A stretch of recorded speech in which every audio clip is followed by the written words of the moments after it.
Welcome, everyone, to another evening lecture here at Fraunces Tavern Museum. Remember, if you're joining us virtually and you have any questions during the lecture, please leave them in the Q&A box. We'll be monitoring the Q&A during the lecture, so don't worry about saving your questions to the end. If you're joining us in person, thank you so much. You'll be able to ask your questions at the end of the lecture. We'll try to get to as many questions as possible. As always, though, please note that the views of the speakers are their own and do not necessarily represent the views of Sons of the Revolution, the State of New York, or its Fraunces Tavern Museum. Let me introduce tonight's speaker. Pamela McColl is a historian and author specializing in the history of Christmas in America. In 2022 and again in the 2023, she presented at hundreds of museums in connection with the bicentennial of the much-loved poem "'Twas the Night Before Christmas," written by Clement Clarke Moore. For 2024 and 2025, McColl will once again be on a book tour for "'Twas the Night, The Art and History of the Classic Christmas Poem." In 2012, McColl published the first ever smoke-free edition of the Festive Lines, which won 8 book awards in the 2023 season. McColl continues her research on the Moore family and Christmas, and included in her presentation tonight is her extensive material on the life of Clement Clarke Moore and his fascinating ancestors. I'm now going to turn it over to Pamela McColl. Thank you.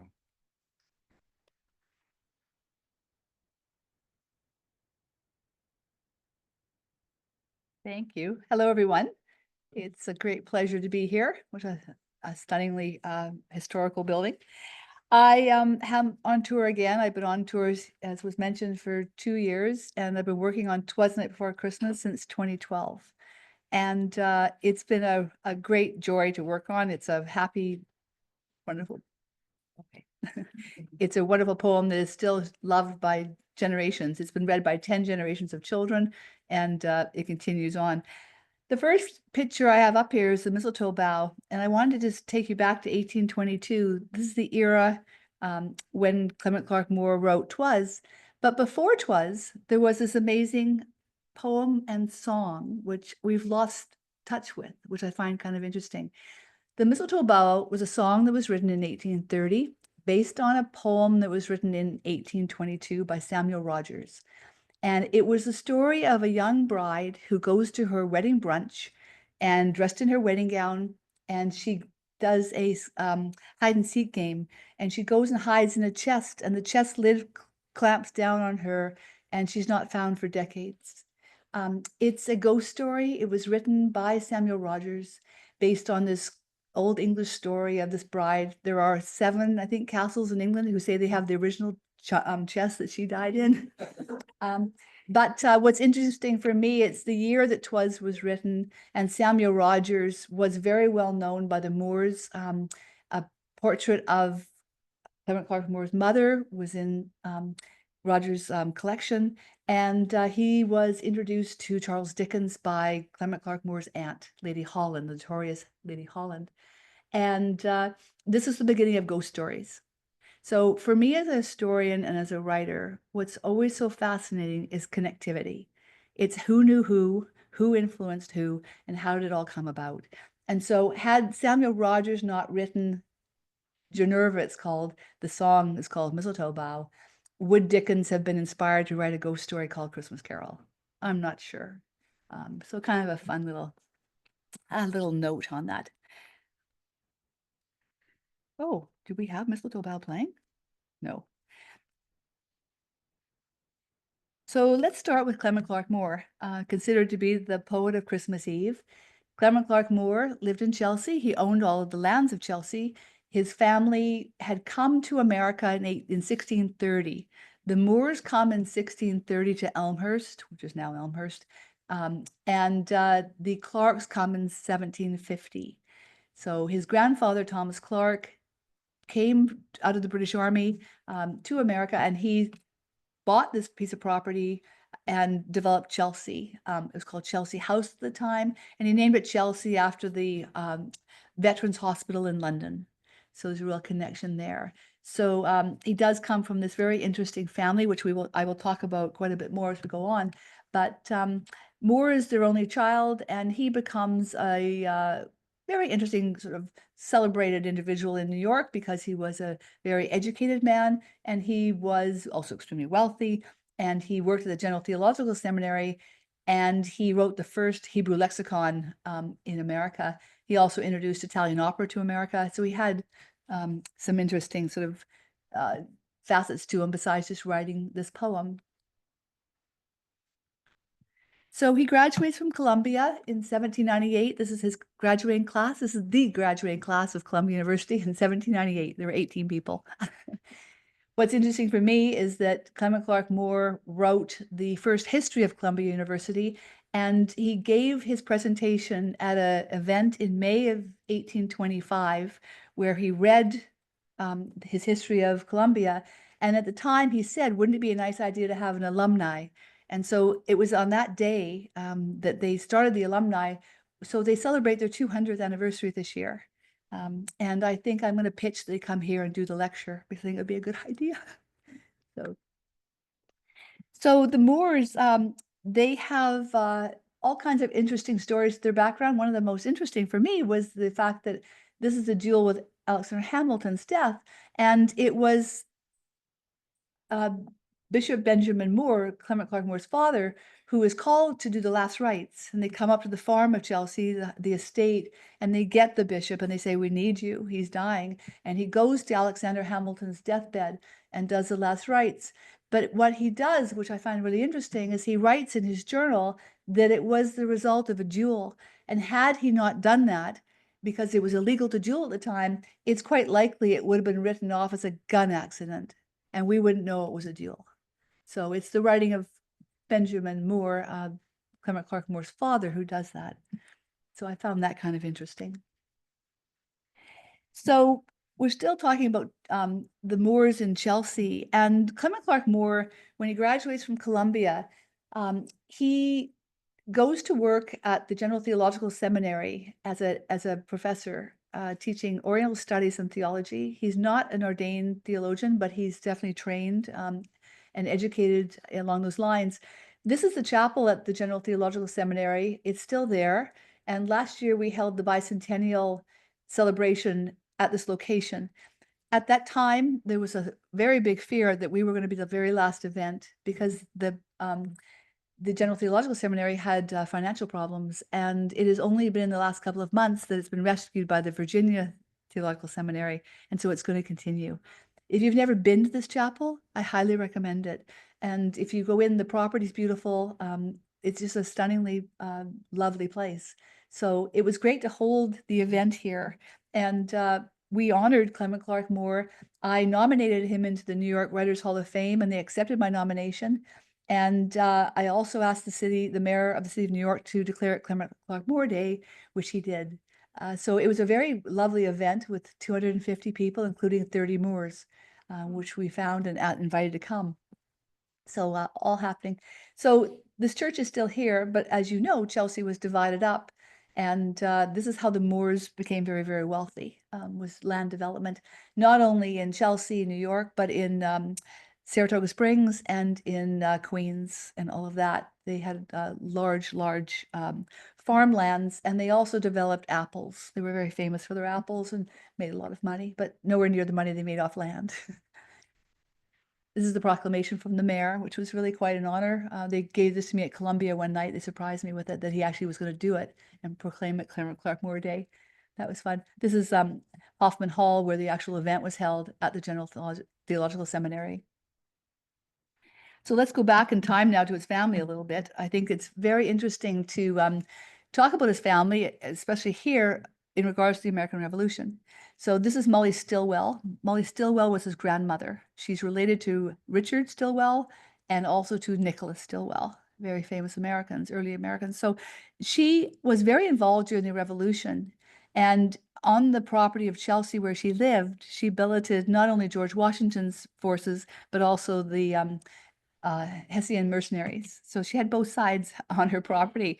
And there was a story that one day she found, I think it was winter, and she found some of George Washington's troops cutting down her apple orchards for wood, I guess to burn fires. And she was very upset about it. I think there was a bit of misbehaviors as well going on. And so she summoned George Washington, who comes to the house, and she says, you need to speak to your men. They need to stop doing these things. And he does. So it's kind of a fun story. There was a cannonball shot through the house from the British ship. So some really interesting stories. Her husband had died, Thomas Clarke. There'd been a fire and Chelsea House had to be rebuilt, and he suffered injuries and died 2 years later from those injuries. But so she was alone during the Revolution. But she was a very interesting woman, and she comes from a very interesting family of Stilwells. So this is Benjamin Moore. This is his father. So this is the bishop, and he also was the president of King's College, which became Columbia during the Revolution. And he had a way of not showing his political hand. He was able to navigate through all of this without being politicized or taking a side on anything, and he prospered. His wife, Charity, very interesting woman. She wrote letters to her cousins back in England, and where she'd been born, and her children had been born there too. And she talks to them about, what the British are doing to their family and how hard it is in America, and all of the things that she'd like to see changed, and that if you don't, stop doing these things, we will fight. We will fight you. We will do it. And I put the letters in my book. They're at Columbia, where all of these archives, all of these letters and journals and things are. So his diaries are there, his wife's diaries are there, and so are Clement Clarke Moore's diaries, and they're wonderful to read. And I've done that. So I spent a lot of time getting to know this family and to get to know Clement Clarke Moore especially, but I found them extremely interesting. And of course, they lived in very, very interesting times. So Clement Clarke Moore marries Catherine Elizabeth Taylor. It's a love match. They write letters of poetry to each other. It's very sweet. We have those. And she was a Verplank, and so she comes from a Dutch family here in New York, and very prominent again. So really interesting young woman. She was also a poet. They go on to have 9 children, and she dies young in her 30s, and so do 2 of her children. Very sadly, he never remarries. This is Chelsea. This is from the New York Public Library, this image. So this is the house, and it was their home for many, many decades. And in the 1850s, it was torn down and thrown into the Hudson River, literally, to create an embankment. So none of it survives. And the very sad part is that there is not a museum for Clement Clarke Moore. The best we have are the parks. There's a park in Elmhurst. There's a park in Chelsea, and then there's a park in Rhode Island, in Newport, where he dies in 1863, but there are no museums. And it was a great thrill of mine to be contacted by the Ogden Moore family after I wrote my book this year. And they'd read my book, and they said, we'd like to have some help from you in locating a good museum to give something we have in our vault. And I said, what would that be? And I thought, I hope they're going to say it's the illumination that was done by Clement Clarke Moore's daughter in 1853 as a Christmas present for her husband. And they say, we have the illumination, and no one's seen it since 1975. And our father is, in his 90s, and he'd like to have a museum. And I said, well, I think it belongs in the Morgan. And so I'm going to the Morgan to see it. They got it there, and it's on display with Dickens' first edition. So the illumination is the first illustrated version of this poem in existence, and it was done by his daughter. So that's really thrilling, and it's a lovely thing to see in an institution like the Morgan, because that's where it belongs. So everyone can come and see it, not in a vault. But there are this is the homestead in Elmhurst. This is where the subway station is, the Elmhurst subway station. This is the Moore homestead of 1630 onwards. These buildings, of course, were not 1630. They've been rebuilt, but this was the seat of the family for all those years. And I had this really interesting, I made this interesting discovery when I was working on Twas. I was trying to find the first person who ever wrote the word Santa Claus, spelled with Santaclaus, in literature. And because 'Twas Night for Christmas, written in 1822, talks about Saint Nick and Saint Nicholas, but not Santa Claus. So I went looking for Santa Claus, and I found it. and I found it in James Fenimore Cooper's The Pioneers it was written in 1821, published in 1822, when he talks about the judge going home on a sleigh. We must get home for Christmas Eve to see Santa Claus. The first time it's ever spelt that way. But the reason I'm mentioning that is I found something else related to this estate, which was really interesting. There's a newspaper from 1773 that talks about the residents of this area coming together to celebrate St. Nicholas Day, but they called it Santa Claus Day. So it's St.A.Claus. So I thought that was really interesting. That's the earliest possible Santa Claus I've ever seen coming out of this town and this homestead. So that's really a good sort of indication that possibly the Moores were involved way, way back in St. Nicholas Day and also in Santa Claus. So I really loved that when I found that. And that's the joy of writing, is right when you discover things that, and put them together. So that was great. So they do hold this event in this area. They have a homestead park, the Moore Homestead Park. They do read the poem and they have an event every Christmas. It was last week, and they've done it for a very long time. So Moore is still honored. He's still remembered by the local communities where his family's from. During the Revolution, General Howe was billeted close by, but not in this house. And some people have said that he was hosted by the Moores, but I don't believe that's true from the research I've done. He certainly was in the area, but not not on the Moores homestead. So we don't know a lot about Moore. This is the very first page of his diary at Columbia, and it says a diary which ought to have begun at least 60 years ago. True enough, right? He dies, that's 1856. He dies in 1863. So, it's really too bad he didn't write a diary, because he was a very well-educated man who wrote very well, but we know a lot more about Twas Night Before Christmas and his associates. But it's a diary which I read every page of, and it's mainly things about dinner and weather and illness and family, but nothing else. And it's really fascinating too that they don't talk about Christmas. In all of these diaries, people did not celebrate Christmas the way we sort of tend to think they did. It was, if anything, it was a note that might have said, went for dinner or went to church. It wasn't even called Christmas. There was no discussion about presents or anything else or anything. So it doesn't really take hold, even though the poem comes out. Christmas in America still hasn't really got going the way that we think of Christmas, with the children and presents and trees and all of these things. So Moore does not write the manuscript out, that we don't have a copy of the original. He writes it out later on in life, and he wrote it out 5 times. We now know, as of 48 hours ago, where they all are. It's been a big mystery until the New York Times did a story 2 days ago. There are 5 copies. There are 3 in museums. There was 1 in a private collection, and the other one had been missing for a very long time. And it was discovered by the New York Times because it went to a Christie's auction, or it's headed there, for $500,000. So that was really thrilling to read that the other day. I thought, wow, we may have another clue as to, once you find where something's been, you can maybe track it back and get some more history on the poem. But he writes it out because it's become very famous and people really want to have it. Like the New York Historical Society wants a copy. And so he does do this in his own hand, and they're all different. They have different language, different punctuation. It's really quite interesting. It's very unfortunate that we don't have an original or an earlier work, but we don't. So let's just go back to the beginning, which I always like to do, because it's really important to remember where this all comes from.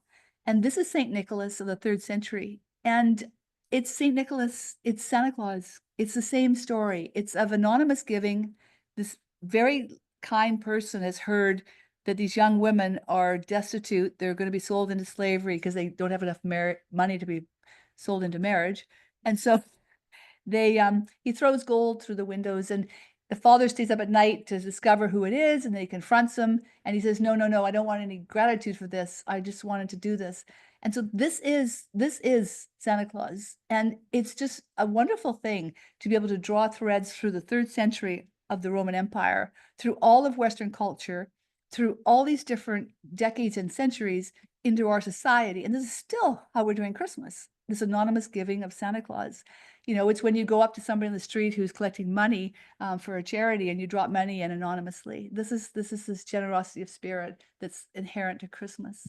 And I find great joy in this. I love the connectivity that we connect with people so far, so long ago, and that it's survived and come through all these cultures. And it's such a rich, rich message, and it's such an important thing. And it just shows how wonderful Western culture is too. So St. Nicholas of the 3rd century, he comes into America through the Dutch in New Amsterdam, but not as much as people say. There's only a couple of references to the Dutch um, being involved in St. Nicholas pre-revolution. What really happens in America is this man by the name of John Petard comes along, who's an incredible individual who, if you haven't read his resume, you should go look it up because he's absolutely incredibly accomplished in so many things. He decides that he wants St. Nicholas to be the patron saint of America. And so he goes out there and tries to achieve that. And what they do is they decide to have a New York Historical Society decides to have a dinner for St. Nicholas. And they start this. This is 1810. And he becomes the patron saint of New York. And this dinner carries on to this day. They still do a St. Nicholas dinner. It was a couple of nights ago. What's interesting is it's Washington Irving launches Knickerbocker in earlier than this, 1809, and he was very involved in the St. Nicholas. He was at this, and he was very involved in the development of St. Nicholas. You can see here it's spelled Sancte. See, it's not spelled the way we spell it. So I went looking through all the literature to find where it was ever spelled Santa Claus, and Fenimore Cooper wins the day on that one. So this is how it sort of gets going. The British, you know, their sort of holidays and saints and, you know, all of these they wanted them to go away, and they wanted to substitute them with new celebrations and new characters. And so St. Nicholas was sort of paramount in their minds as a good person. They also were trying to achieve something else, which was to calm down Christmas, because Christmas was really rowdy and there were lots of sort of Saturnalia behavior and misrule. There were people dressed up and drinking and guns going off and all kinds of stuff that people like John Petard and Clement Clarke Moore weren't really approving of. And so this was an idea of sort of making it sort of something else. And they're only semi-successful at this point in doing that. But the effort was there to try and create a calmer Christmas. So Washington Irving, I'm sure you've all read Washington Irving. His Christmas stories are very, very funny. And his Knickerbocker, he has 25 references to St. Nicholas. He has him flying around the skies of Manhattan in a wagon. He has him with a stump of a pipe. He has laying a finger beside the nose, all from Twas, all taken to Twas. And he was incredibly popular and very, very well known. And everybody loved him, including Charles Dickens. Charles Dickens thought that he was just the best. He talks about musing with him more than anyone else in his life. He talks about carrying Knickerbocker around in his pocket, taking it to bed 5 nights out of 7. And he just absolutely adored Washington Irving.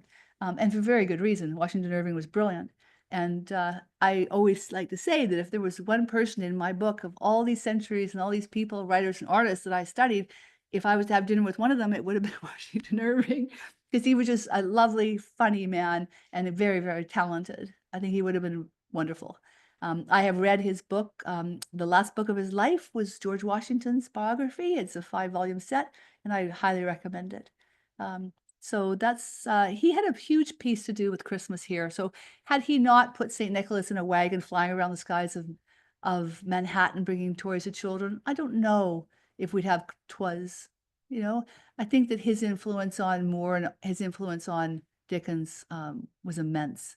And if you read Christmas Carol and you read Washington Irving's Old Christmas, there are lines straight out of Washington Irving that are in Dickens and imagery. So I think, again, it's this idea of connectivity. These people were associated and they read each other's works, you know. It's just like Samuel Rogers, like I mentioned, you know, having an influence on Dickens through Minerva. And certainly Washington Irving and Dickens would have been influenced by Sir Walter Scott. That all of these people, you need to take them in context. So this was something I found. I'm writing a book on Mrs. Claus right now from 1849 onwards. I've been looking up all the literature on her, and it's pretty stunningly fascinating how much there is from the early days about her. But I found this really interesting story or an article in a historical book. And this book is talking about that in New Amsterdam, that St. Nicholas traveled with a wife by the name of Molly. So a lot of people say St. Nicholas was never married, but in New Amsterdam, they thought he was. And her name was Molly. So I thought that was quite fun. So Twas the Night Before Christmas. It comes out in 1823 in the Troy Sentinel newspaper. It's 2 days before Christmas, December 23rd. And what happens is Clement Clarke Moore, he's written this wonderful poem. And there's a woman by the name of Harriet Butler who is in the Moore home at some point in the year of 1822 or 1823. We don't know when. And she goes into the family hall album. They used to have family albums set out on a table in their front halls. And you'd put poetry or greetings or salutations or things in there. And we believe that the poem was probably in this family album. And she copied it out along with some other poems by Moore. And she traveled up to Troy. And she had a friend by the name of Sarah Sackett, whose husband, she and her husband owned the glass shop next door to the newspaper. And somehow Sarah Sackett got it into the paper, and Orville Holloway published it. It became an instant success. It was published in January in other newspapers. It was published in almanacs. It was an instant hit. And it's one of the bigger arguments I make for the fact that Clement Clarke Moore wrote the poem and not Henry Livingston II, like some people say, is that they say it was published in a paper, but that he'd written it and had been published earlier. But my argument would be, if it was published earlier, why hadn't it had such success then? And there's not a single paper or anything earlier than this. But there's all kinds of other evidence, of course, that Clement Clarke Moore wrote this poem. But it's the other big thing about this was that Orville Holloway was a graduate of Harvard, and he wrote a glowing preface to the poem. And I think that helped as well, because he had quite a bit of notoriety himself. And it was a lovely, it's at the, it's in my book and all kinds of other places you can find his preface to it, but it just talks about how great it is. And so I think that really helped. And it's published with the poem through many, many papers. And this poem, is now considered to be the most famous poem ever written in the English language, the most republished, the most reillustrated, the most collected. There's 2,000 book editions alone. More come out every year. And it's in every single language, including Yiddish. And it's just loved the world over. And I think part of the reason it's loved the world over is that, one, it's good. And it's jolly and merry, and children love it. I've read it to little tiny children, and they still get it the way it was written. They stay with me the whole way. But the biggest piece about it is it's often read to a child by someone who they love at Christmas time. So it's a grandmother, mother, father, friend, aunt, uncle, teacher, somebody. And it's this bond they have through reading. And then it's this magical time of the year. And so they then have it every Christmas, and then it turns into this tradition. And so they read it to their own children, and then they read it to their grandchildren. And so it's this wonderful legacy. And I have people come up to me all the time who say we still read it as a family on Christmas, even though our children are grown up. Very, very, very strong attachment to it by many, many people.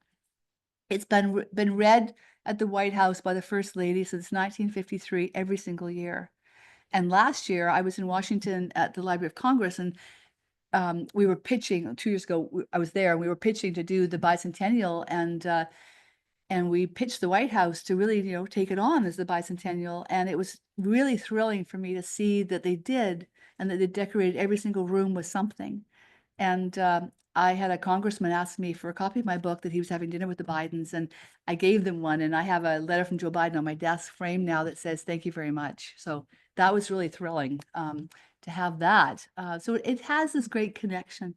I mean, there's one thing I'd love to see. I'd love to meet Elon Musk and have it go to space, because it hasn't gone there yet. But or in someone from NASA, maybe. But it's gone all over the world, and as I said, translated into every major language, including Braille too. So let's just talk more about Christmas, because I talked about a little bit that it didn't really get going, even though this poem is famous and popular. And you've got John Bittard, who's this champion, really effective man. It doesn't really get going. Here's Winslow Homer, and we've got 1858, and it's still this sort of outdoor, indoor sort of thing going on. And it doesn't take off, really get going in America until after the Civil War. And then it does. And the reason for that is that you have everybody so sick of war and all the trauma and death and everything else of it. They want to go home, and they want to go home to family. And you have a woman by the name of Sarah Hale, who is the editor of Gaudí's. And she is very, very keen on Christmas and Thanksgiving. She's the one who writes to Abraham Lincoln 15 times and says, "Can we please do a national Thanksgiving?" And he says yes after 15 letters. And then she gets Christmas going. And the idea that she wants is this interior, this family, right? And she's a big fan of Queen Victoria. So you've got the Christmas tree now, and you've got this whole development of presents for everybody, not just children. But you have two huge things happen. You have railroads and you have printing presses. And when you have railroads, you can move books and newspapers. You can spread ideas through magazines and newspapers like you could never do it before in stagecoaches. And you can print books. And so you have this flurry of artists and illustrators and writers. And it's a great time for Christmas because you have all of those dynamics going on. And so they achieve it after the Civil War. This is the father of American illustration. This is F.O.C. Darley from Delaware. My favorite edition of Twas Night Before Christmas is the Darley edition. And here's the sentiment, right? Home, family. This is the one that Theodore Roosevelt read when he was 4 years of age, to put it in context. He read it to his children, his grandchildren, this idea of legacy. And this copy is at Sycamore Hill in his private library. But Darley was an amazing illustrator. If you don't know who he is, it's worth looking him up. He illustrated everybody: Dickens, Poe, Irving, everybody. He was famous. He was known just as Darley. And he was so famous, he could move back to Delaware from New York and people would go to him. So I love his work. His original artwork you can still buy for like $2,000 or $3,000. He's completely underappreciated. Very unfortunate. His house is in Claymore, Delaware, and it's this little decrepit house. I went in, and there's a lawyer renting out a little office in it. It's owned by the state, and the roof's coming in, the rain, and it's really sad. It needs to be refurbished. But I went around the corner into one room, and there they had somebody had taken some prints of this edition, and they'd hung them all up. The only thing in the whole house was Twas Night Before Christmas. So I told the people at the Odessa Historical Society who were doing a big display, and they went and got them and put them up. But so anyway, that's Darley. So very influential. People talk about Thomas Nast, but Darley is huge. Then Thomas Nast comes along the next year, 1863, and Thomas Nast comes to it with very political ideas, right? I mean, he brings Santa Claus as his first Santa Claus image, and he's got him in Stars and Stripes, and these are Yankee soldiers. And, he definitely takes a side and politicizes Santa Claus here. This is the first image he did for the Harpers. So he goes on, as you all know, to have a very illustrious career and do many, many images of Santa Claus. Let's go back for a second. The one thing he does, which I always like to mention, is what Clement Clarke Moore did. Clement Clarke Moore took out the naughty or nice.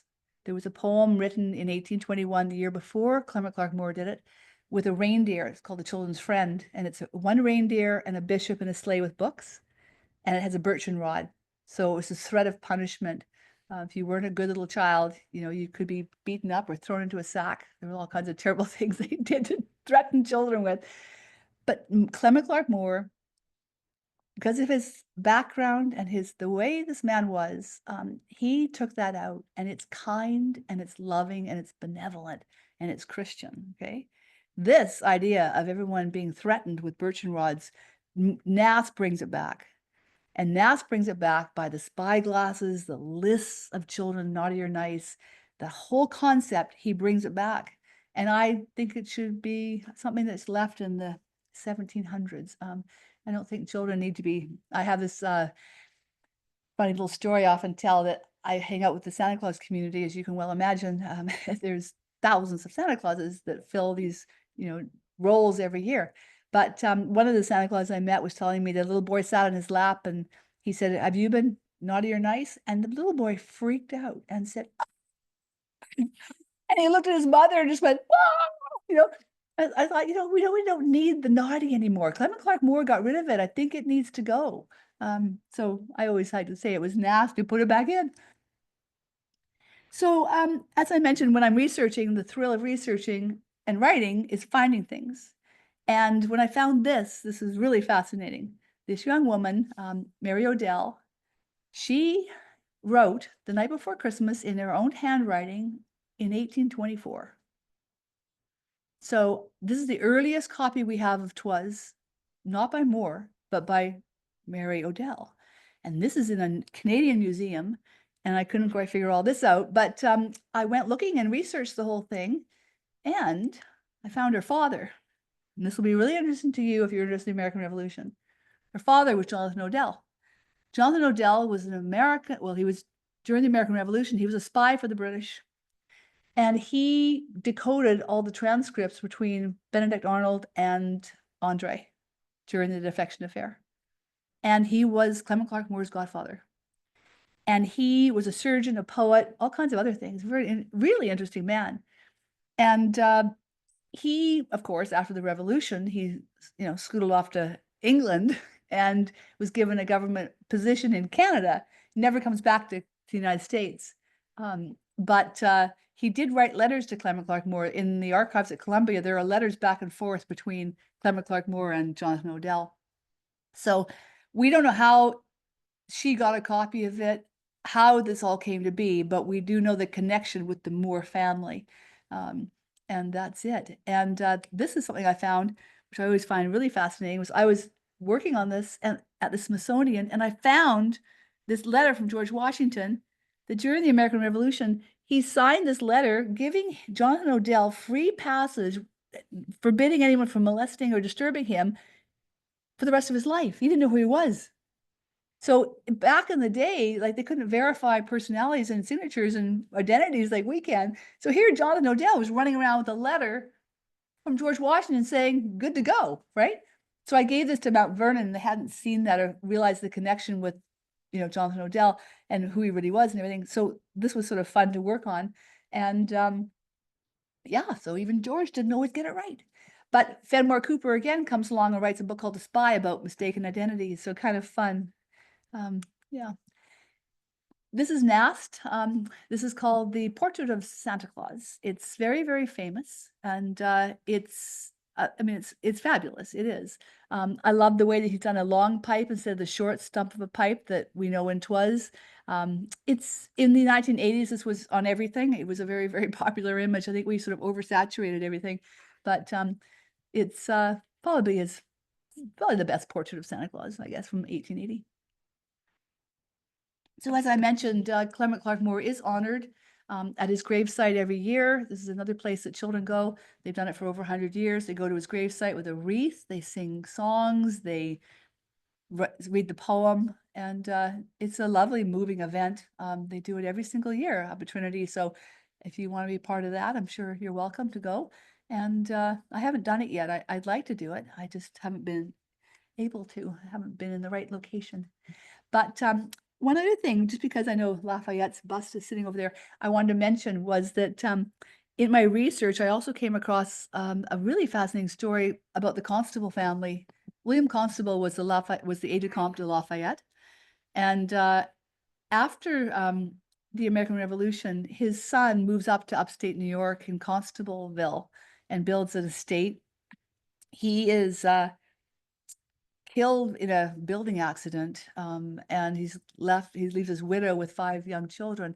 So he is Clement Clarke Moore's cousin.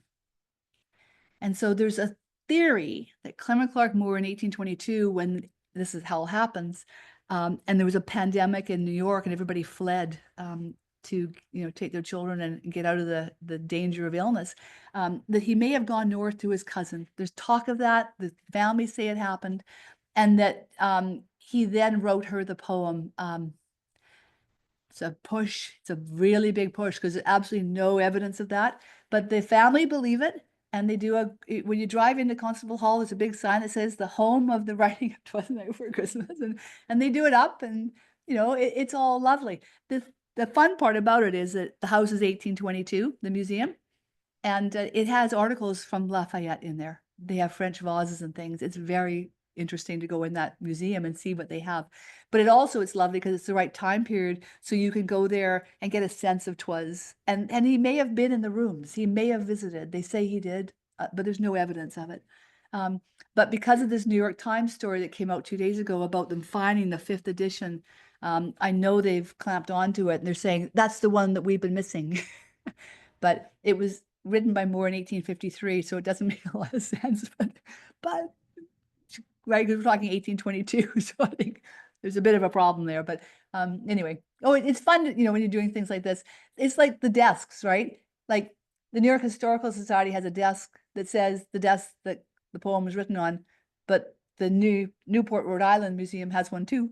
And there's 2 other museums that have the desk that Clement Clarke Moore wrote the poem on, right? So how this goes is that it's Christmas Eve of 1822. It's snowing, and Catherine Elizabeth Taylor Moore turns to her husband and says, "We need another turkey for these charity baskets. Could you please go into Greenwich Village on the horse and the sleigh, and, you know, with the horses and the sleigh, and get a turkey?" And so he goes in, gets the turkey. On the way back, he's struck by the magic of the night, the stars, everything, Christmas Eve, looking forward to seeing his children. And he's promised his little 6-year-old Charity, who's been sick, a poem for Christmas. And he comes up with this poem on the sleigh ride. Comes in the door, throws the turkey to Eliza, goes upstairs, writes the poem out on 4 desks, and comes downstairs and delivers it to his children. And his mother, Charity's there, and the fire's going, and it's just a lovely event. And absolutely none of that is factually backed up, except for the fact that it was snowing. The rest of it is absolute conjecture because we have no record of it. We only have hearsay and bits of information. It makes sense to me. I think the part that's missing is that I think that his wife was probably involved in the writing of the poem because she was a poet. And I think the husband and wives, when you're writing poems for children at Christmas, I think you'd bounce it off each other. And it's quite out of his usual work. So it makes sense to me that she was involved. I like to think she was involved. Also, 2 of the reindeers' names are Dutch, and they later become German.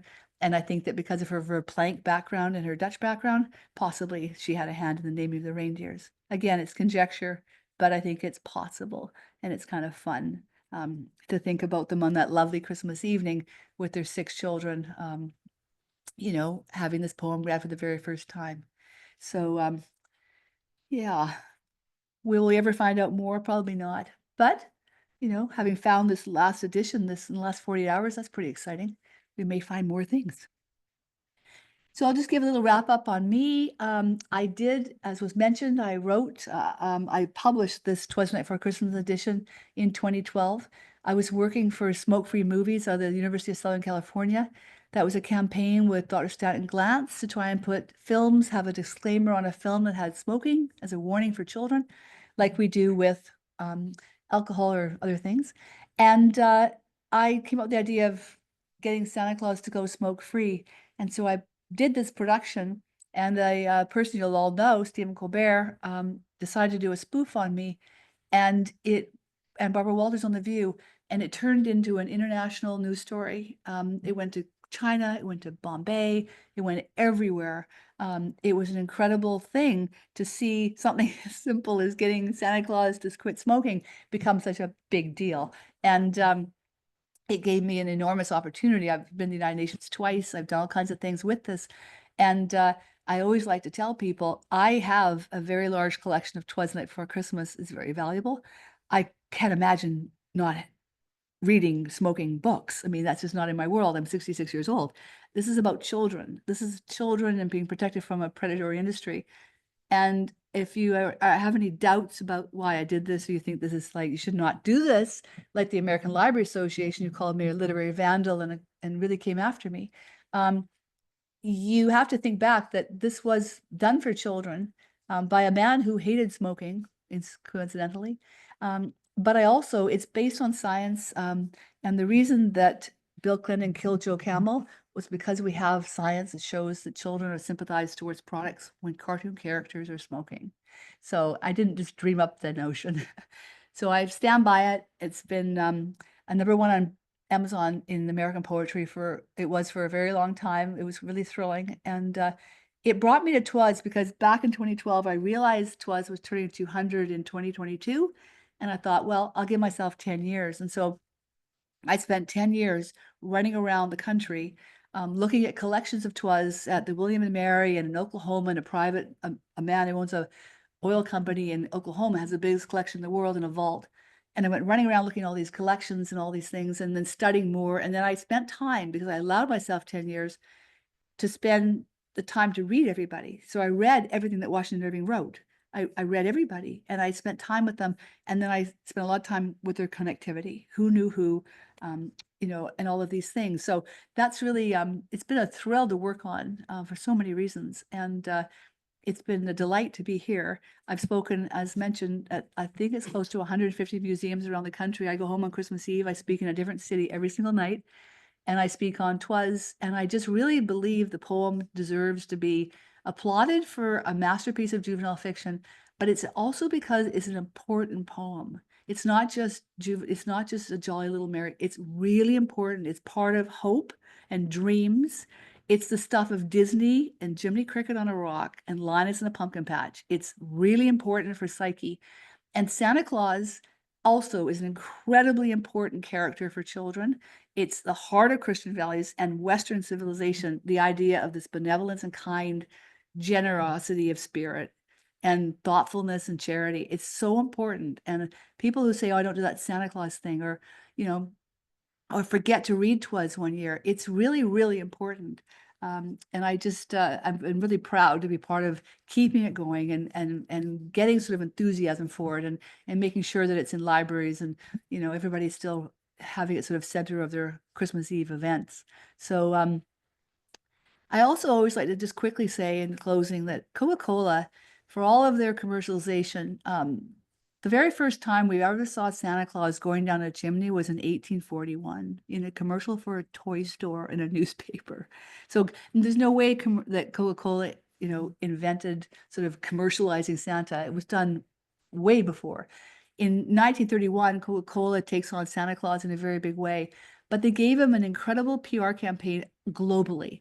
And they created this character who they sold Coca-Cola, but they also took this concept of Santa Claus, this benevolent, kind, generous, lovely, jolly character around the world. And I think that is really important. And so when people say, well, Coke sort of invented Santa Claus, no, they didn't, but they did do him a great service and this poem by keeping it kind of interesting around the world. I like to say that. So let's do questions. Does anybody have a question? Hey, everybody, thank you again for attending in person and online. Please give me a round of applause.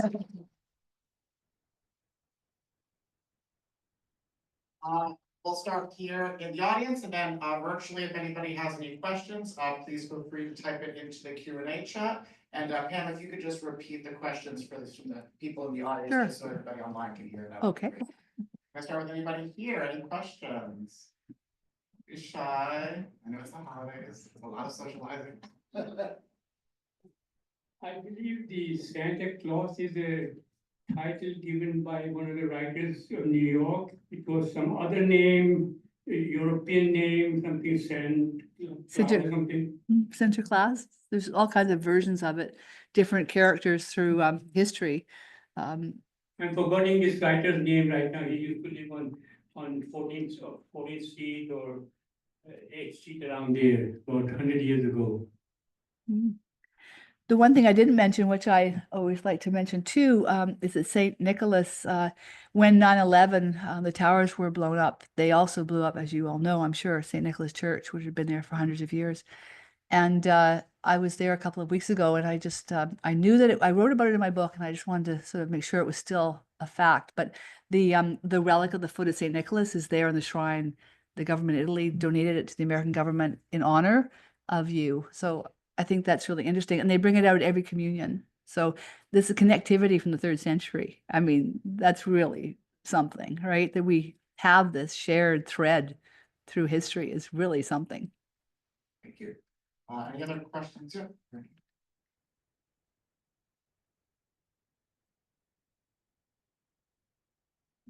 Written down about the history of the misattributions and Sure. later on the reattribution Sure, of the authorship. sure. So Henry Livingston II, his family in the second half of the 1800s decided that when they heard that Clement Clarke Moore was getting credit for this, they took exception with that because they thought they remembered their great-grandfather having written something like this. Now, I just have to ask everybody, do you remember anything your great-grandfather said? I don't. I know who he was, but I don't remember him saying anything very much. But they came up with the idea that he wrote it, and that he had written it and it had been published in a newspaper, and that when he died up in Poughkeepsie, they found in his desk a copy of the newspaper that it had been printed in, but we can't find that newspaper. And they've even different names of the newspaper they suggest don't even exist at the time that they say. And then they say that that was taken to Wisconsin. All of his belongings were taken to Wisconsin to, I guess, the daughter's house, and it all burnt up in a fire, except mysteriously his musical transcripts all survived.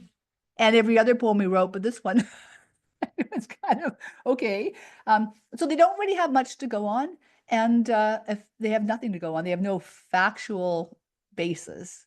And their biggest argument is the argument that because the two reindeer names are Dutch and that Henry Livingston II was from Poughkeepsie, he somehow would have used Dutch, but I'm Scottish and I don't think Livingstons turned into Dutch people.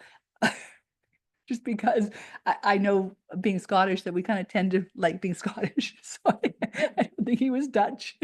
His grandfather was a laird, and he spoke and he wrote about lads and lassies. He wasn't, so their Dutch argument kind of blows up. And it doesn't explain, the Odells. How do you explain her, the niece, the godfather, right? How do you explain all that?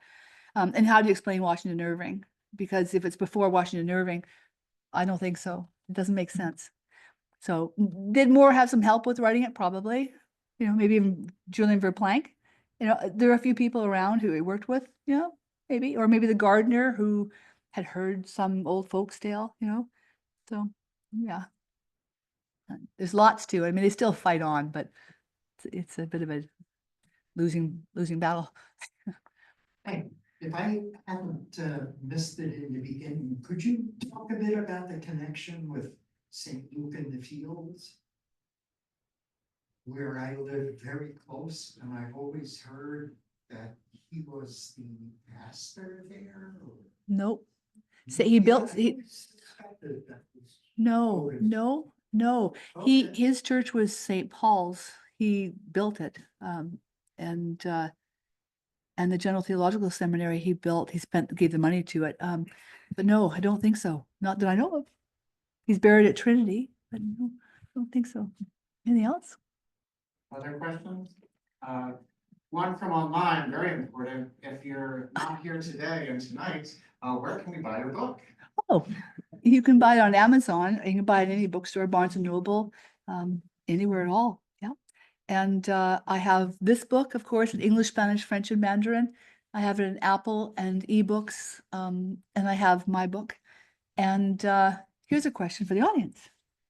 Which president of the United States was married on 12th night? Anybody know? I'll take a guess. John Tyler? Nope. George Washington. Because they weren't doing Christmas, they were still doing 12th night.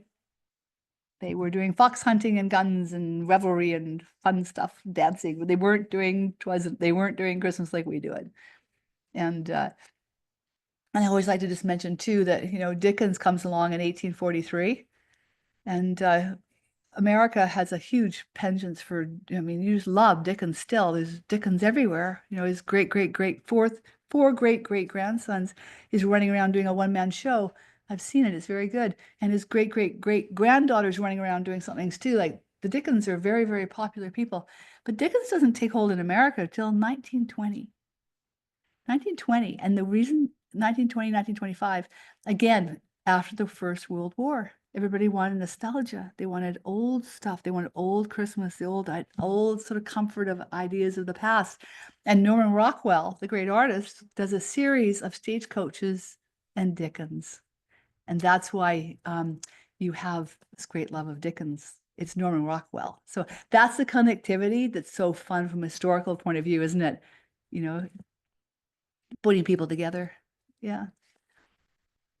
Any other final questions on site? Great, well, please give Pamela McColl one last round of applause. Thank you.